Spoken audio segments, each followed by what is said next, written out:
This video right here is just, I'm going to show how I ran vacuum lines.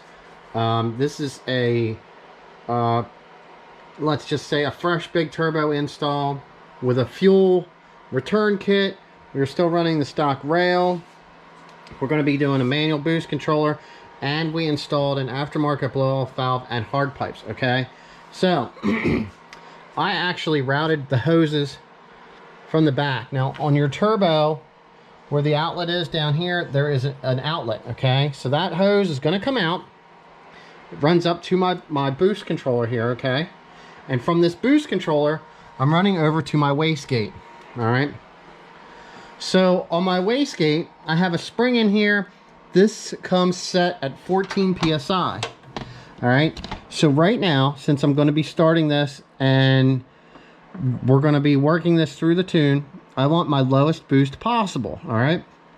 So I have this valve is all the way open. I'm not sure which one's plus or minus, but it's going to push boost through this valve, through here, into the bottom of this wastegate, and it's going to force that wastegate to open quicker, all right? So the boost pressure is going to go into the bottom of this and push up on this spring, allowing it to open up to dump exhaust pressure so it doesn't spin the turbo as fast, okay? So that is how I have this thing set. And then just to take away boost, we're going to turn this thing closed, so it's going to let less pressure here, which then in turn is going to put us to the 14 PSI that we need to be on this spring. Now, I'm saying that as it says it's 14 PSI. Will this thing run 14 PSI? It will probably run more than 14 PSI because of the spring. That is just kind of like a guesstimate. I'm not 100% sure how that all works, nor do I claim to right now at this moment. A lot of this is a learning procedure for me, okay? So that is basically how that's going to work. Hopefully that's going to be a low amount of boost. If I need more boost, like I said, I'll turn this thing all the way closed. That spring could be 14, it could be 22.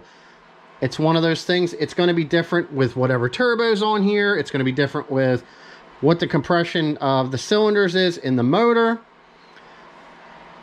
So, all right. Now, if I choose and I need more boost, what I'll do is I can pull this off the bottom. I can run it to the top of this. With this valve closed, I can open it a little bit. Pressure will come out through. It will go on the top of the spring. It will add to the spring pressure and help hold the wastegate closed, spinning the turbo more and making more boost. Okay? Now, we have an aftermarket blow-off valve, okay? So what we're going to have here is we have vacuum here on our intake, which is on the back side of our throttle bodies on this side.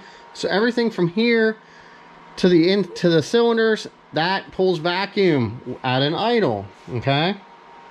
So right now, let's say this thing's running at idle, it's going to pull a vacuum, all right?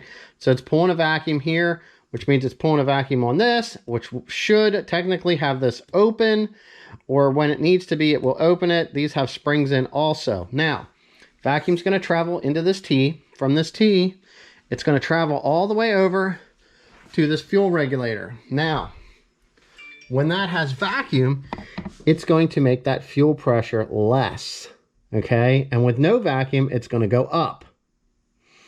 So that is how I have all the vacuum lines run for this. Here are the boost solenoids. They are plugged in. There is nothing going to them right now. We don't need to run one from our pipe to here because we're going on manual boost. That solenoid does not run enough pressure to run the aftermarket blow-off valves over the factory surge valve that's down there. There is this, the other one is the one that actually controls the boost, which would be doing this for PCM controlled boost off of the bottom and into here and then back over to your wastegate. So we're not doing that. None of that stuff is there. It's not getting used. So this one here needs to be open to the atmosphere. No vacuum line gets hooked to that. You can plug these off if you don't want anything to get into your solenoids, but they need to be plugged in or you'll see a check engine light for that. Okay?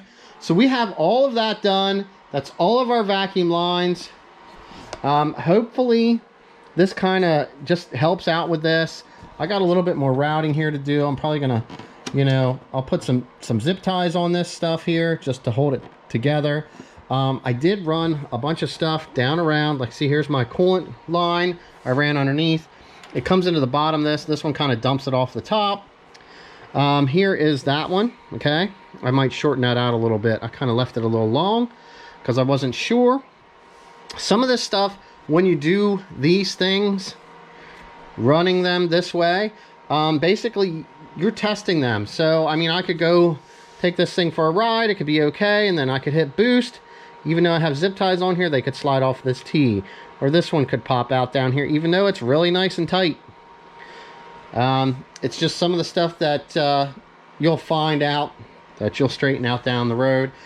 We kept the stock rail because we have a nice injector cover that's going to be going on here. And hopefully everything's going to fit.